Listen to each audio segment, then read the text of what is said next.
धन्यवाद, धन्यवाद, धन्यवाद हो। जीवित और महान समर्थी परमेश्वर, आपका धन्यवाद हो। आपकी बड़ी महिमा हो। हम सब का जीवन आपकी महिमा में परिवर्तित होकर आपकी महिमा को प्रकट करे, जिसके लिए प्रभु आपने हमें मसीह में बुलाया है। हम सबको आपकी महिमा का पात्र बनाने के लिए आपने हमें मसीह में बुलाया है। सारी महिमा आपको मिले।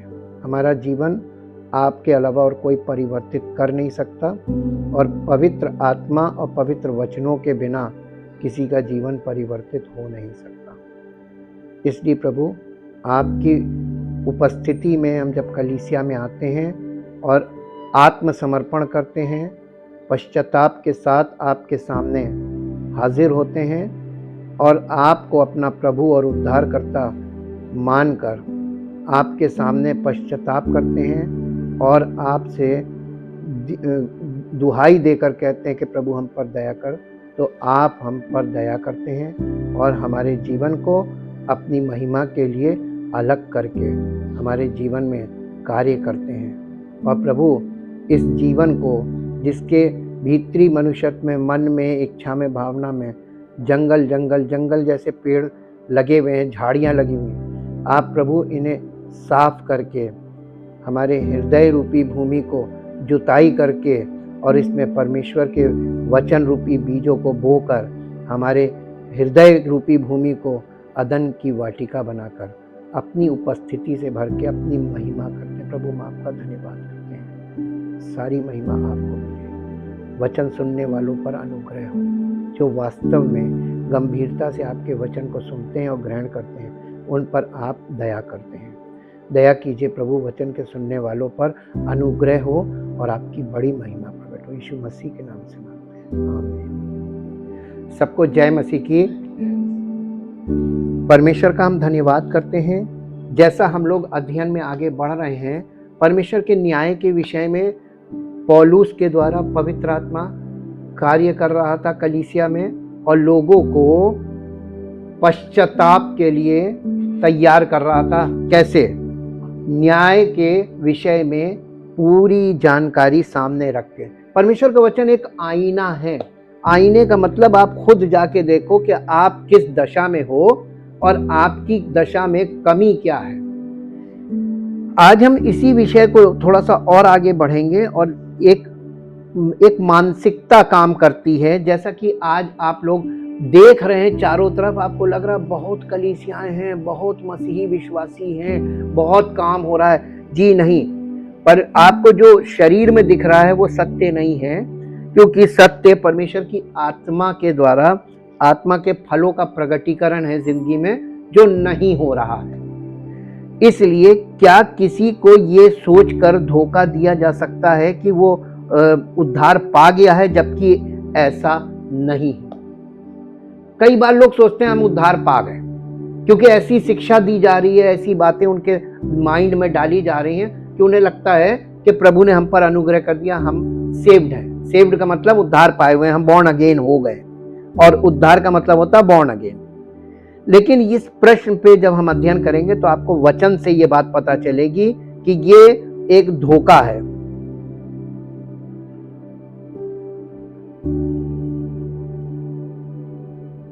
एक सवाल जो मेरे मन में बार बार आता है वो है, क्या किसी के लिए खुद को धोखा देना और ये सोचना संभव है कि वो बचा हुआ है या उद्धार पाया हुआ है या बॉर्न अगेन है, जबकि हो सकता है कि वो बॉर्न अगेन ना हो या उद्धार पाया हुआ ना हो।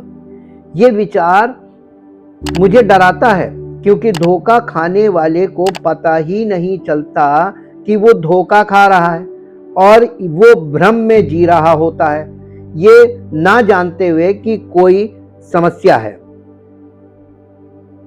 मैं अक्सर संदेह से जूझता हूं, जहां मुझे लगता है कि क्या मैं सचमुच विश्वास करता हूं या मैं यूं ही कह रहा हूं। मुझे जिंदगी भर ये सोचकर जीने में डर लगता है कि क्या मैं उद्धार प्राप्त किया हुआ व्यक्ति हूं या नए सिरे से जन्म पाया हुआ व्यक्ति हूं। लेकिन बहुत देर हो जाने पर मुझे पता चलता है कि मैंने खुद को धोखा दिया था। अब इसके बारे में जब आप हम लोग वचन में चलेंगे तो आपको पता चल जाएगा कि ये लोगों के लिए बुरी खबर है, ये वचन के अनुसार बुरी खबर है। और ये क्या है, बहुत से लोग ये सोचकर धोखा खा जाते हैं कि वे उद्धार प्राप्त कर चुके हैं या उनका नए सिरे से उद्धार प्राप्त होना या नए सिरे से जन्म होना दोनों एक ही बात है। मैं इसको बार बार एक ही बात है ताकि आप जानो कि दोनों एक ही बात को दो कहने के दो शब्द अलग अलग हैं। तो ये बचाए गए कहते हैं लोग कि हाँ आई एम सेव्ड, जबकि वे बचाए नहीं गए हैं। जाहिर है इसमें यहोवा इसमें ढेर सारे डिनोमिनेशंस जो नीचे काम कर रहे हैं कलीसियाओं के द्वारा, ये सारे डिनोमिनेशन की शिक्षाओं में ऐसी समस्या हो और आप किसी एक डिनोमिनेशन में जुड़े हो तो आप भ्रम में जा सकते हैं कि नहीं? 110% चांसेस हैं, क्योंकि उनकी अपनी शिक्षा है। यहां तक कि वो बाइबल के जितने वर्जन हैं वो एक पर्टिकुलर वर्जन को अलग कर लेते कि ये हम लोग क्या ये पढ़ेंगे इस बाइबल को, उसको वो कहते हैं कि ये हमारी बाइबल है। ऐसा भी है संसार में। और वे एक और यीशु यानी ये पौलुस कहने लगेगा किसी और यीशु का प्रचार करने लगते हैं। तो आप किस यीशु पर विश्वास करते हैं? संसार में जितने शिक्षा लेकर खड़े हुए हैं, जितने प्रकार की मसीही शिक्षाएं हैं या डिनोमिनेशंस हैं, उतने प्रकार के यीशु हैं। आपने किस पर विश्वास किया है? एक बड़ा भयानक भ्रम फैला हुआ। भ्रम का मतलब होता है कंफ्यूजन। ऐसा कंफ्यूजन कि जो लोग बचपन से इन बातों से वाकिफ हैं, केवल वही इस अंतर को पकड़ पाएंगे अगर वो चेते तो, वरना कोई नहीं। यहां तक कि यीशु मसीह ने तो एक बात बोली थी। यीशु मसीह के शब्दों को पहले देखते कि उसने क्या कहा था इस युग के लिए जो जिसमें हम लोग आज हैं। मत्ती रचित सुसमाचार उसका 24 अध्याय निकालिए। मत्ती रचित सुसमाचार 24 अध्याय। ये जो हमारा युग चल रहा है, प्रेजेंट जनरेशन कह लीजिए या प्रेजेंट एज कह लीजिए,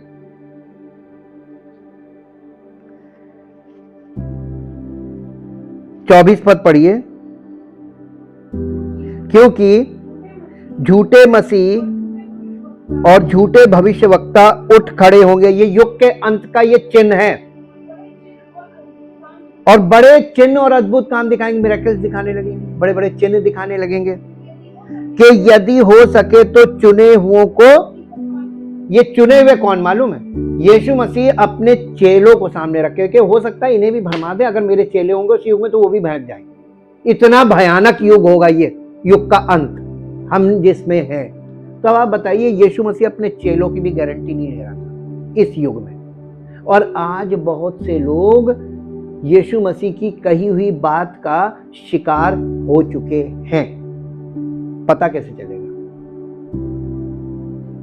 अरे धोखा खाने वाले को जब तक वो उस ग्रुप में रहेगा उसको कभी नहीं पता चलेगा, कभी नहीं पता चलेगा। उसको पता तब चलेगा जब वो न्याय आसन के सामने जाएगा। कब? तब बचने का कोई रास्ता होगा?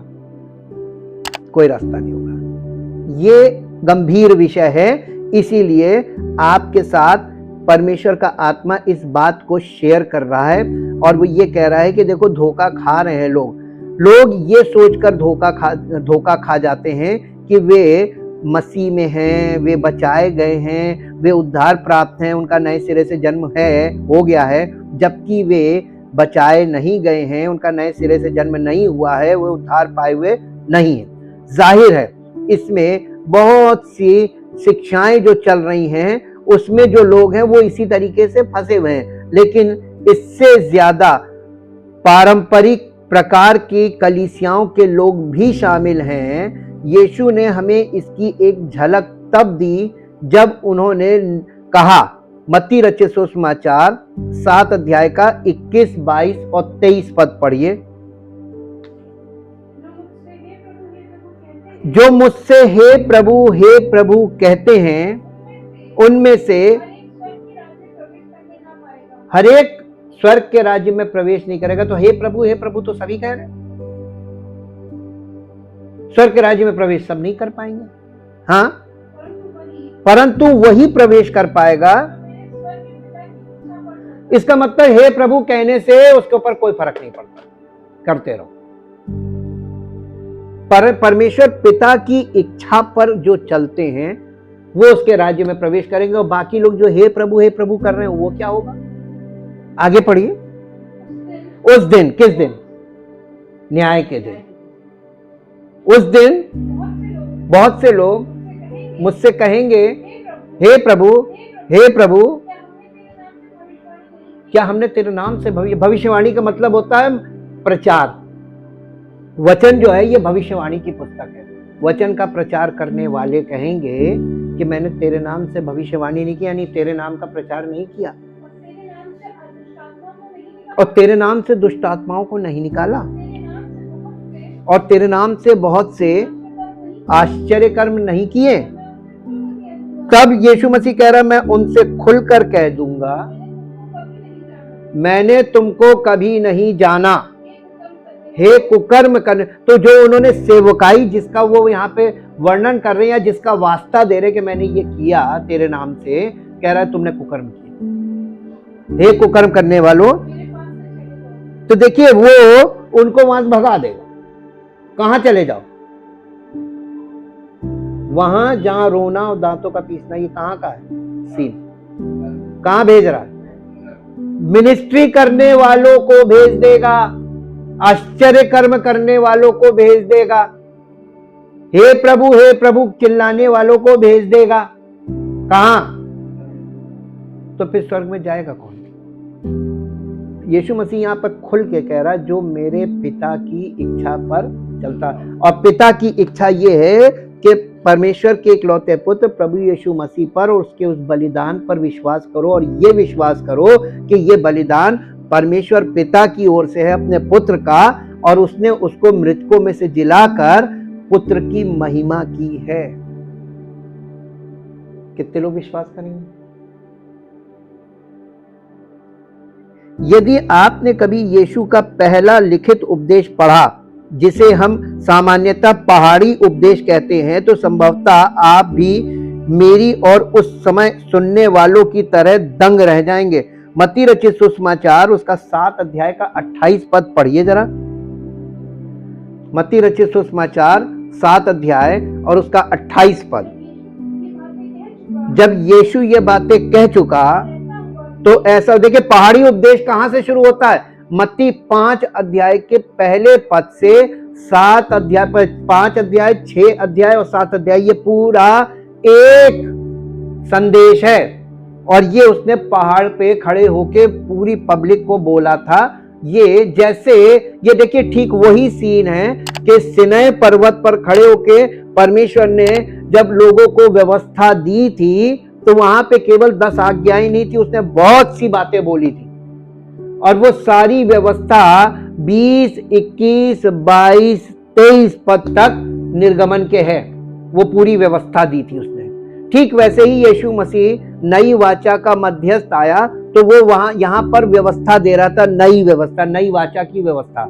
इसलिए ये पार्ट लंबा है और ये 1 स्ट्रेच है। इसको हम लोग टुकड़ों में जरूर पढ़ते हैं, लेकिन ये 1 स्ट्रेच है। और इसलिए ये 7 अध्याय का 28 पद पढ़िए, क्या लिखा है?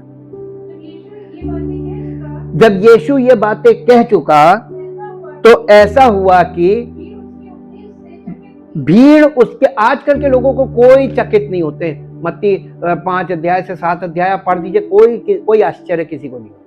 इतने सुन्न हैं आजकल के लोग, स्पिरिचुअली डेड, इसी को बोलते हैं उदासीन, कोई फर्क नहीं पड़ता जी। क्योंकि वो उनके शास्त्रियों के समान नहीं, परंतु अधिकारी के समान। यीशु मसीह के उपदेश में और शास्त्रियों फरीसियों के उपदेश में अंतर क्या था? डिलीवरेंस ऑफ मैसेज में अंतर क्या था? यीशु मसीह बोल रहा था तो अधिकार के साथ बोल रहा था, और ये लोग जब बोलते हैं तो ये इनके प्रचार में मालूम क्या, मेरे ख्याल से शायद ऐसा हुआ होगा, ये अपनी मानसिकता उसमें मिलाते हैं ना, तो कंफर्मेशन के साथ नहीं बोलते, इसलिए इनकी बोली में बोल्डनेस नहीं होती।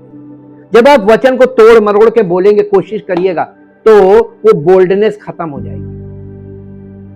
भाव से पता चल जाएगा, बोलने वाले के भाव से धारा प्रवाह बोल रहा है कि वो सोच सोच के बोल रहा है, वो लोगों को भावनाओं में टहला रहा है, या वो सत्य। देखिए, सत्य में भावना नहीं होती।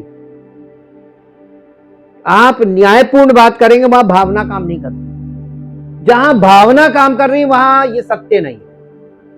ये बहुत हल्की चीज है, लेकिन इसको पकड़ बता रहे हैं आपको। इस प्रवचन में ऐसी बहुत सी बातें हैं जो आपको दंग कर देंगी। स्पष्टता और अधिकार तो बस कुछ ही उदाहरण हैं, लेकिन आखिरी 7 पद कम से कम मेरे लिए तो चौंका देने वाले हैं। और वहां पे आखिरी 7 पद कौन से हैं? वो 7 पद आपको मिलेंगे मत्ती 7 अध्याय का 21 पद से 27 पद तक आप पढ़िए। देखिए कितना चौंकाने वाली चीज है।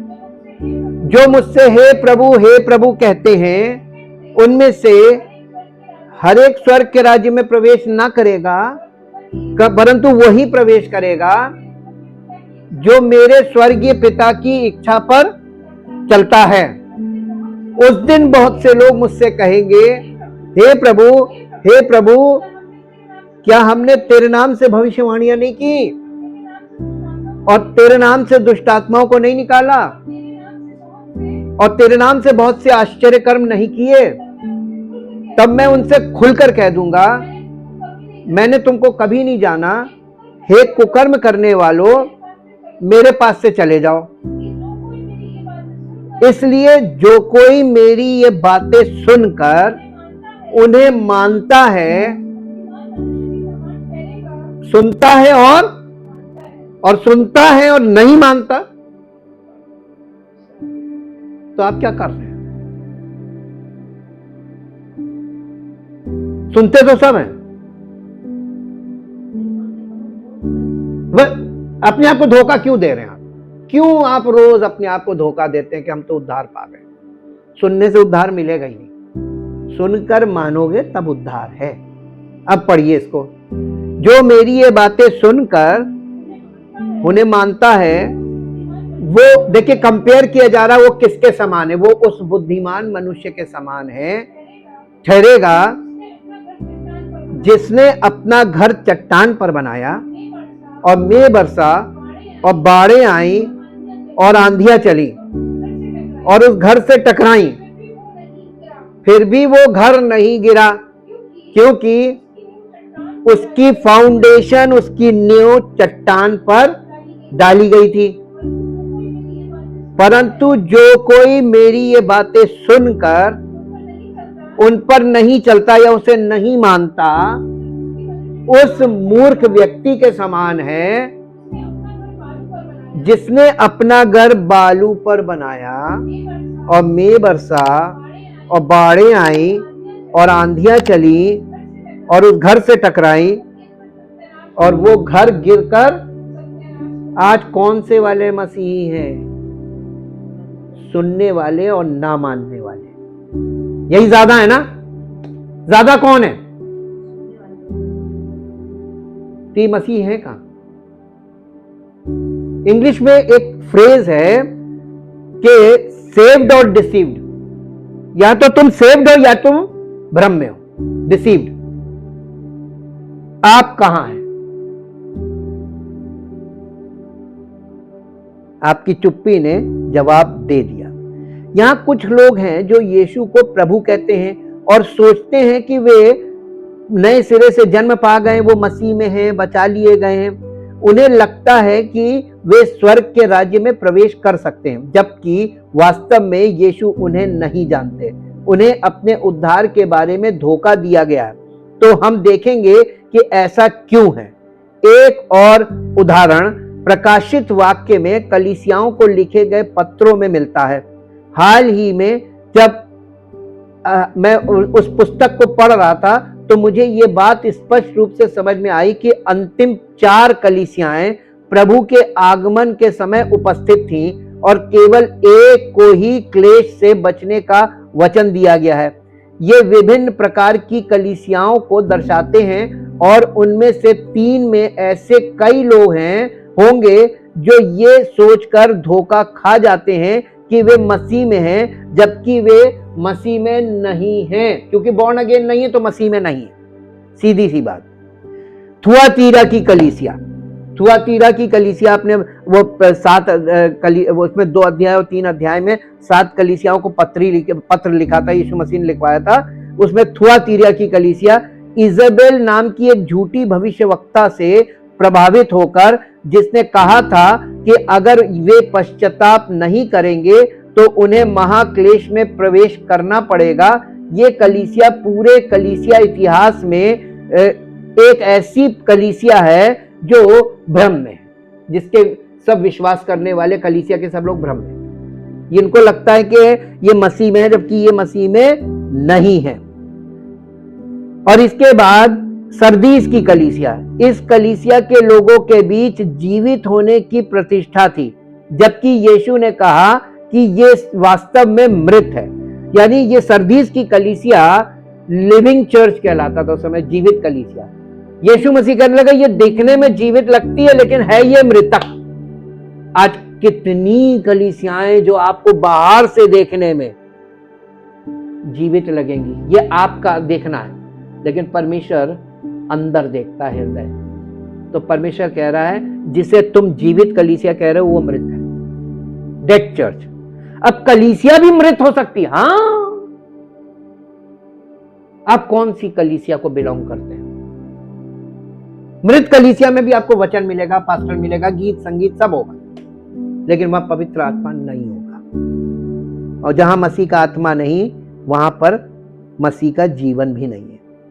ये यहां पर प्रकाशित वाक्य में ये दिखाया गया, अगर वे जाग कर पश्चाताप नहीं करते तो यीशु का आगमन उन्हें रात के चोर की तरह अचानक ले जाता है।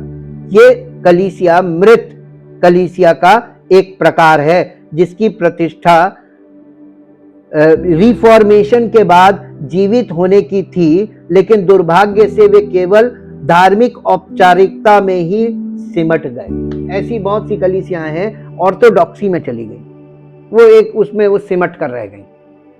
अब आप बताइए कितना कठिन है कि परमेश्वर का न्याय कलीसिया से शुरू हो रहा। परमेश्वर का मैं अपने घराने से काम शुरू करूंगा न्याय का, तो कलीसिया से न्याय शुरू हो रहा है। तो कलीसिया की जब ये हालत है, पौलुस ने एक पद लिखा था कि जब न्याय हम ही से आरंभ होगा तो उनका क्या होगा जो प्रभु को जानते तक नहीं। यहीं पे इतने लाले पड़े, जब हम ही कठिनाई से प्रवेश पाएंगे तो उनका क्या होगा जो सुसमाचार को जानते ही नहीं, वो तो गए।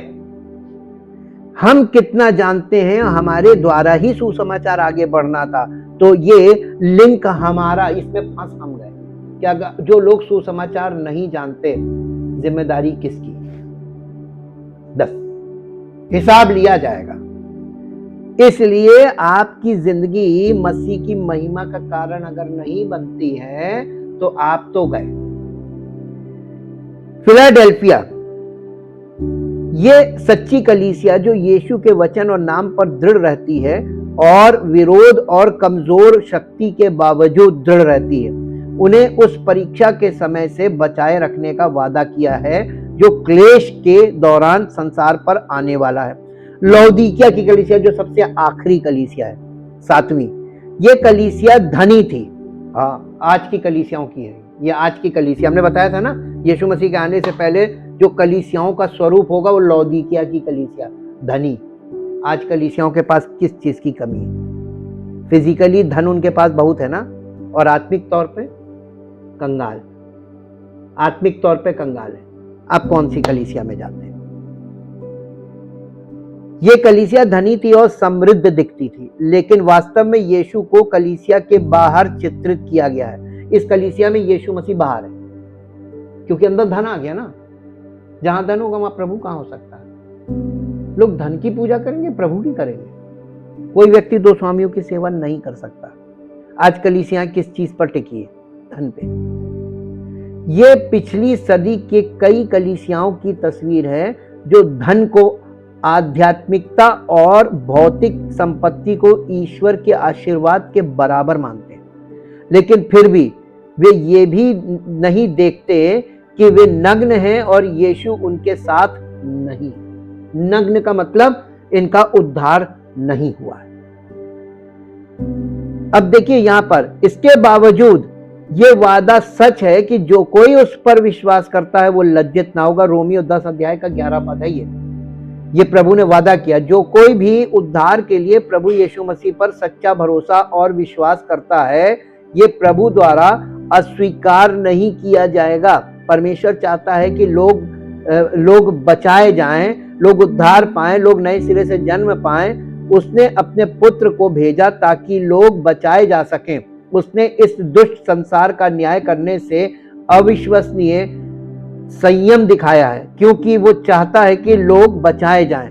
और उसने उद्धार को इतना कठिन नहीं बनाया है कि केवल कुछ ही लोग इसे प्राप्त कर सके। उसने इसे इतना ऊंचा नहीं रखा है कि इसे प्राप्त करने के लिए बहुत ऊंचाई पर चढ़ना पड़े। हालांकि उसने इसे इतना नीचा रखा है कि हमें इसे प्राप्त करने के लिए खुद को विनम्र करना पड़े, झुकना पड़े। इतना नीचे रखा है, इतना नीचे रखा है। जब आप रोमियो 10 अध्याय पढ़ते हैं तो वहां पे कहता है ना कि वचन स्वर्ग में नहीं है कि तू कहे कि उसको स्वर्ग से उतार लाने के लिए कौन है मेरी सहायता करेगा। इतना ऊंचा भी नहीं है, वचन तो बिल्कुल नीचे है। तुम्हें इतना झुकना पड़ेगा।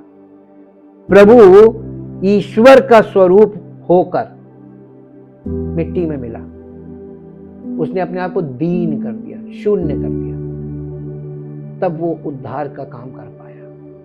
और हम लोग उद्धार प्राप्त करने के लिए ऊंचाई से खड़े होकर उद्धार, प्रभु की तुलना में उसके इक्वल खड़े होकर उद्धार पाना चाहते, नहीं मिलेगा। उद्धार हमेशा दीनता में, एकदम नीचे नम्र हो जाओ, प्रभु के आगे एकदम गिर जाओ, खुद को विनम्र करना पड़े, झुकना पड़े। दूसरे शब्दों में परमेश्वर अभिमानियों का विरोध करता है और विनम्र लोगों पर अनुग्रह करता है। उद्धार उपलब्ध है, प्राप्त करने के लिए स्वतंत्र है, लेकिन हमें उसके मार्ग पर आना होगा। और उसका मार्ग पुत्र प्रभु यीशु मसीह को उद्धार के लिए पूरा सम्मान और महिमा देता है। इसलिए हर उस व्यक्ति के लिए जो अपने उद्धार की आवश्यकता को समझता है, जो ये समझता है कि वो इसे अपने प्रयासों से प्राप्त नहीं कर सकता, बल्कि यीशु और केवल यीशु ने ही ये कीमत चुकाई है जो वो कभी नहीं चुका सकता। जो लोग झुककर केवल यीशु में दिए गए इस मुफ्त उपहार को विनम्रता पूर्वक स्वीकार करते हैं, उन्हें अनुग्रह पूर्वक उद्धार दिया जाता है। लेकिन जो लोग उसकी महिमा से वंचित रहना चाहते हैं, ये सोचकर कि वे किसी न किसी तरह से उद्धार प्राप्त कर सकते हैं, वे उद्धार से वंचित रह जाते हैं। तो फिर ऊपर बताए गए कलीसियाओं में से कई लोग इसे क्यों नजरअंदाज कर देते हैं?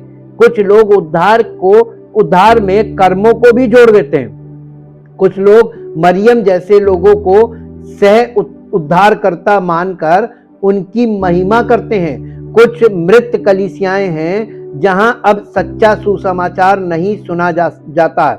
कुछ लोग सिर्फ धर्म के बाहरी रूपों को मानते हैं, ये सोचकर कि कलीसिया में जाना ही उद्धार है, जबकि सच्चा रिश्ता गायब है। कुछ लोग रोशनी, संगीत, बड़ी इमारतों और समृद्धि के उत्साह को आध्यात्मिकता के साथ जोड़ते हैं और यीशु को बाहर छोड़ देते हैं। लेकिन फिर भी प्रभु का वचन सत्य है, और जो लोग उद्धार के लिए सचमुच यीशु की ओर देखते हैं, ना कि स्वयं की ओर, ना कलीसिया की ओर, ना पास्टर्स की ओर या कहीं और की ओर, उन्हें कभी शर्मिंदा नहीं होना पड़ेगा। उनके लिए ये उतना ही सरल है जितना कि मरते हुए चोर का अपने जीवन के अंतिम क्षणों में नम्रता से रोना और उसे अनंत जीवन प्राप्त होना। उसने कितनी आसानी से प्राप्त कर लिया था, बताइए। उसको कुछ करना पड़ा था, हैं? लोग सोचते हैं कि हमारे अपने स्वयं के प्रयासों से हमको उद्धार प्राप्त होगा। मत्ती रचित सुसमाचार 19 अध्याय और उसका 16 से 22 तक पढ़िए। यहां पे एक मनुष्य यीशु के पास आया और पूछा, एक मनुष्य और यीशु के पास आया और उससे पूछा या कहा, हे गुरु, मैं कौन सा भला काम करूं के अनंत जीवन पर कार्य पूछ रहा है ना, कर्म जी। यीशु मसीह ने उससे कहा, तू मुझसे भलाई के विषय में क्यों पूछता है? भला तो एक ही है, पर यदि तू अनंत जीवन में प्रवेश करना चाहता है तो आज्ञाओं को माना कर। उसने उससे कहा, कौन सी आज्ञा है? उस मनुष्य ने पूछा। यीशु ने उसको उत्तर दिया, ये कि हत्या न करना, व्यभिचार न करना। इसमें देखिए क्रिया है ना, व्यभिचार न करना, चोरी न करना, हत्या न करना, ये सब क्रियाएं हैं शरीर की।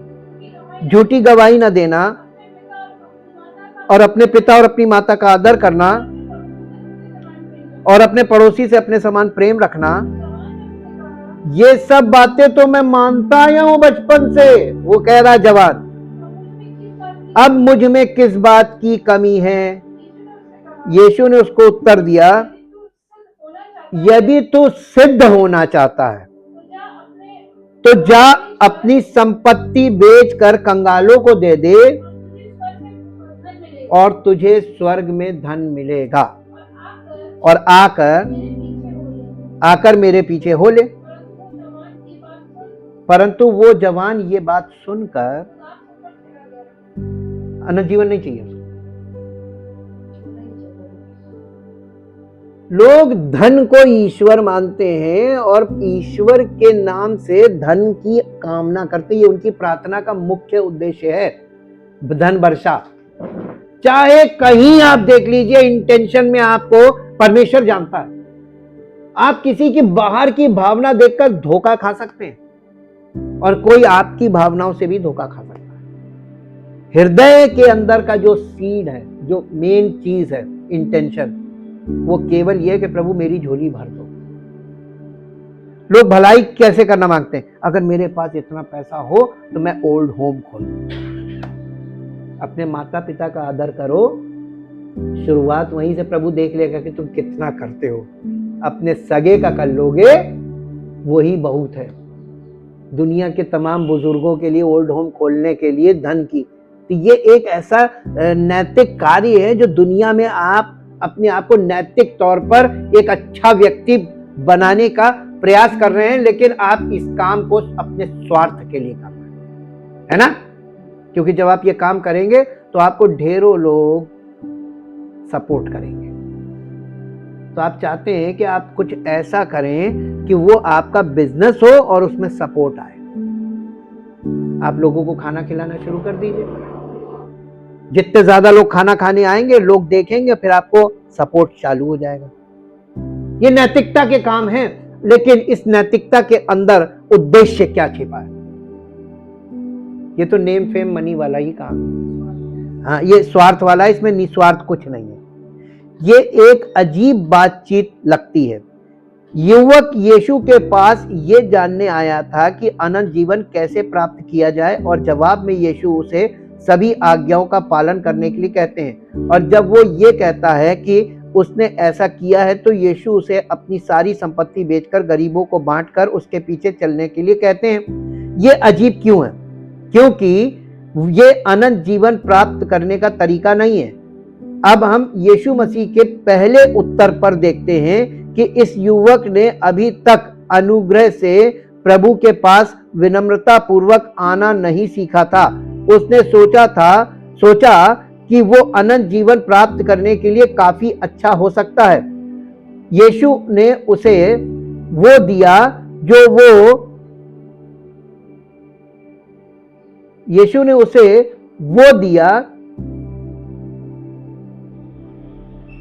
जो वो जानते थे कि वो युवक अमीर होने के कारण नहीं कर सकता था। दूसरे शब्दों में, वो युवक व्यवस्था के द्वारा आया था, इसलिए यीशु ने उसे व्यवस्था के द्वारा उत्तर दिया, ताकि व्यवस्था का उद्देश्य हर एक मुंह को बंद करना है। रोमियो 3 अध्याय उसका 19 पद पढ़िए। रोमियो 3 अध्याय का 19 पद। यीशु मसीह ने क्यों उससे कहा था आज्ञाओं को माना कर? हम जानते हैं कि व्यवस्था जो कुछ कहती है उन्हीं से कहती है जो व्यवस्था के अधीन है, इसलिए कि हर एक मुंह बंद किया जाए और सारा संसार। तो इसका मतलब तू आज्ञाओं को माना कर क्यों बोला था? जब तुम आज्ञाओं पर ध्यान दोगे तो तुम कहोगे मैं बचपन से मानता आया हूं। कहां मानते हो? कोई नहीं पूरी कर सकता। ये 10 आज्ञाएं नहीं पूरी हो सकती थी, केवल एक ने की है, उसी का नाम है यीशु मसीह। और बिना यीशु मसीह के कोई सिद्ध नहीं हो सकता। तो ये व्यवस्था के द्वारा उद्धार प्राप्त करना चाह रहा था, अनंत जीवन प्राप्त करना मांग रहा था। यीशु मसीह ने उसको आईना दिखाया और सभी को परमेश्वर के प्रति जवाबदेह ठहराना उसके हृदय पर काम करे। अनुग्रह और विश्वास से आना, इसकी तुलना एक और अजीब बातचीत से कीजिए। शुरुआत में तो ये बातचीत यीशु की और भी अजीब लगती है, लेकिन इसका नतीजा बिल्कुल अलग होता है। मत्ती 15 अध्याय उसका 21 पद से 28 पद तक पढ़िए। मत्ती 15 अध्याय 21 पद से। यीशु वहां से निकलकर सूर और सैदा के प्रदेश की ओर चला गया।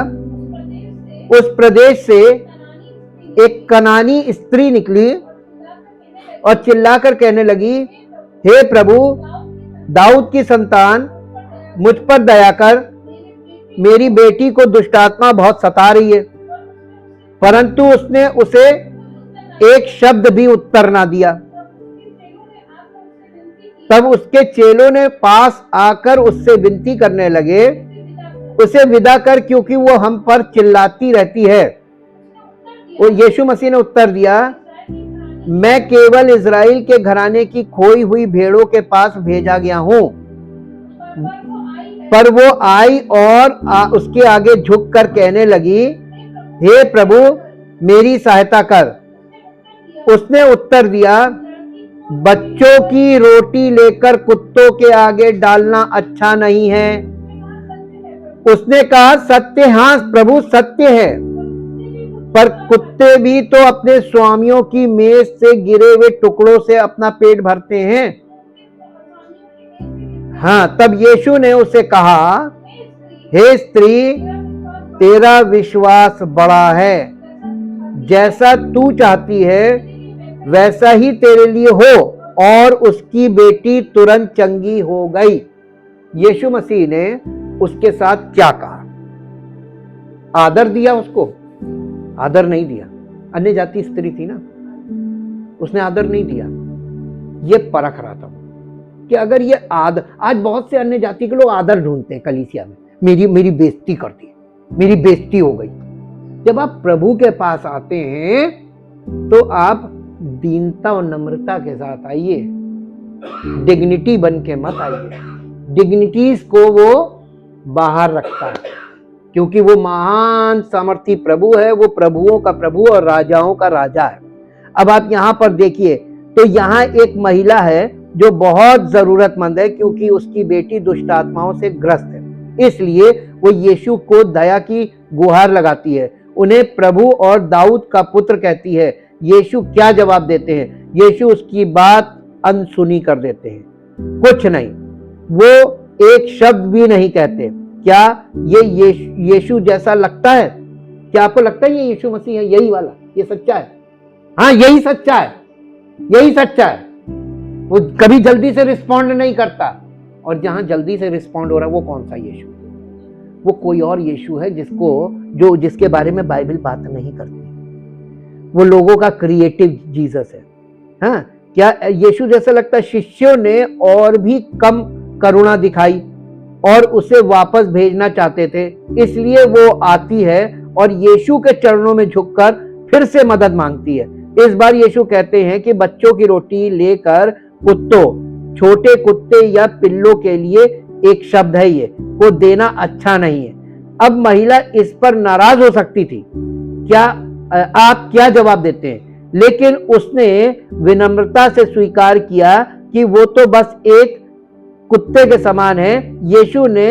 यीशु से कुछ पाने की हकदार नहीं, बल्कि मालिक की मेज से गिरे टुकड़ों की उम्मीद कर रही है। यीशु उसकी इस प्रतिक्रिया और विश्वास देखकर चकित रह गए और उसकी प्रशंसा स्वीकार कर ली, फिर उसकी प्रार्थना स्वीकार कर ली। सो एक व्यक्ति व्यवस्था और अपने भले कामों के द्वारा आया और केवल उदासी लेकर चला गया। दूसरा अनुग्रह और दया से विनम्रता से आया और चंगाई और प्रसन्नता के साथ चला गया। ये उदाहरण प्रभु से प्राप्त करने में अंतर दर्शाते हैं। कई लोग पहले व्यक्ति की तरह हैं जो ये दिखाने की कोशिश करते हैं कि वे उद्धार और अनंत जीवन पाने के लिए एक अच्छा काम कर सकते हैं और खाली हाथ और लौट जाते हैं। जिन लोगों का शुरुआत में जिक्र किया, जो यीशु से कहते हैं, प्रभु प्रभु क्या मैंने और ये नहीं किया, मैंने तेरे नाम से दुष्टात्माओं को निकाला, मैंने तेरे नाम से प्रचार नहीं किया। लेकिन यीशु उन्हें नहीं जानते थे। उन्होंने बताया कि उन्होंने क्या किया था, लेकिन प्रभु को कभी पता नहीं चला। उन्होंने खुद को धोखा दिया था। परंतु जो व्यक्ति परमेश्वर के वचन पर दृढ़ रहता है और प्रभु यीशु के व्यक्तित्व और कार्य पर भरोसा रखता है, वो धोखा नहीं खाता और जैसा कि पवित्र शास्त्र कहता है, निराश नहीं होगा। उसका विश्वास उसके लिए धार्मिकता के रूप में प्रमाणित होता है। रोमियो की पत्री 4 अध्याय उसका 1 से 5 पद तक पढ़िए। 1 से 5 पद तक यहां इस प्रकार से लिखा है, सो हम क्या कहें? हमारे शारीरिक पिता अब्राहम को क्या प्राप्त हुआ? क्योंकि यदि अब्राहम कामों से धर्मी ठहराया जाता तो उसे घमंड करने की जगह होती, परंतु परमेश्वर के निकट नहीं। पवित्र शास्त्र क्या कहता है? ये कि अब्राहम ने परमेश्वर पर विश्वास किया और अब्राहम का ये विश्वास अब्राहम के लिए धार्मिकता गिना गया। काम करने वाले की मजदूरी देना दान नहीं परंतु हक समझा जाता है। परंतु जो काम नहीं करता, देखिए परमेश्वर ने कर्मों पर धार्मिकता को नियुक्त नहीं रखा। उसका कारण था क्योंकि जमीन पर लोग कर्मों पर बहुत ज्यादा भरोसा करते हैं और परमेश्वर ने कहा कर्मों में तो ये कंपटीशन करेंगे एक दूसरे से। इसलिए परमेश्वर की धार्मिकता और परमेश्वर से आपको कुछ प्राप्त करना है तो आपको परमेश्वर के मार्ग पर आना पड़ेगा, परमेश्वर के सत्य को मानना पड़ेगा ताकि परमेश्वर से आपको अनंत जीवन प्राप्त हो। एंड जीसस सेड, मार्ग सत्य और जीवन। हाँ, तो मार्ग में आप नहीं आना मांगते, आप अपने कर्मों से कुछ प्राप्त करना मांगते तो मिलेगा नहीं। अब देखिए यहाँ पे, क्योंकि मत्ती 5 अध्याय के 3 पद से शुरू होने वाला पूरा उपदेश उनके शिष्यों और उस विशाल जनसमूह को दिया गया था जिन्होंने पहले ही पश्चाताप पर उनका उपदेश सुन लिया था। मत्ती 4 अध्याय का 17 पद, और उनके पीछे चलने लगे थे। मत्ती 4 अध्याय का 25 पद। ये उत्सुक साधकों की भीड़ थी, ना कि विद्रोही अविश्वासियों की, जिन्हें आध्यात्मिक बातों की कोई परवाह नहीं थी। ये वे लोग हैं जो यीशु को देखने और सुनने के लिए अपना घर बार छोड़कर आए थे। फिर भी उन्होंने पद 21 से 27 में दी गई डरावनी और भयावह चेतावनियों के साथ अपना भाषण समाप्त किया। ये कैसे संभव है कि जिन लोगों ने पश्चाताप का संदेश सुना है और जो प्रतीत होता है यीशु के अनुयायी बन गए हैं, वे लोग जो यीशु या हमारे मामले में हमारे पास्टर्स का उपदेश सुनने के लिए सप्ताह के दिनों और रविवारों को अपने घरों से निकलते हैं, वे अब भी यीशु से दूर जाने के लिए कहे जाने के खतरे में हैं। ये कैसे संभव है कि न्याय के समय ही उन्हें इस दुखद वास्तविकता का पता चले कि उन्होंने अपना घर हमेशा रेत पर बनाया है। कहीं उनसे कहां गलती हुई? गलती ये हुई कि उन्होंने परमेश्वर के वचन के आधार पर नहीं, बल्कि जो व्यक्ति उनसे मिला उसकी भावनाओं के आधार पर निर्णय लिया, उसके मुख से निकले हुए वचनों के आधार पर निर्णय लिया, और वो जो बोला उसने उसको वचन के साथ कभी टैली नहीं। Thank you, thank you, thank you Jesus. आज के विश्वासी बहुत भयानक खतरे में हैं। वो सत्य से विहीन हैं। अगर आप चाहते हैं कि आप ड्रिफ्ट हो रहे हैं, आप सत्य से बहक रहे हैं। आपके जीवन में सच्चा सुसमाचार कार्य नहीं कर रहा है। आप सच्चे सुसमाचार को ग्रहण नहीं किए हैं। आपने सुसमाचार के नाम से कुछ तो ग्रहण किया है, लेकिन सत्य सुसमाचार नहीं ग्रहण किया है। तभी आप अभी तक नए सिरे से जन्म प्राप्त नहीं कर रहे, तभी आपका अभी तक उद्धार नहीं हुआ। आप जल्द से जल्द परमेश्वर के वचन के आधार पर उस सत्य को, जो पौलुस ने कहा कि मेरे सुसमाचार के बिना तुम्हारा विश्वास व्यर्थ होगा, पहला कुरिन्थियों 15 अध्याय 1 से 4 पद, इसे पढ़ें और अपने सुसमाचार को जो आपने ग्रहण किया था, कभी भी किया हो, उस पर मनन करें, ताकि आपको ये पता चले कि आप कौन सा सुसमाचार लेकर बैठे हैं कि आपका उद्धार नहीं हो पा रहा है। परमेश्वर आप पर अनुग्रह जरूर करेगा। परमेश्वर अपने वायदों में देरी नहीं करता और परमेश्वर झूठ नहीं बोलता, वो सच्चा है, उसका वचन सत्य है। अगर आप परमेश्वर के वचन के आधार पर और उसकी योजना के अंतर्गत आएंगे तो परमेश्वर आप पर अनुग्रह करेगा और आपको नए सिरे से जन्म देकर अपना पुत्र और पुत्री जरूर बनाएगा। ये उसका वादा है। परमपिता परमेश्वर, हम आपका धन्यवाद करते हैं।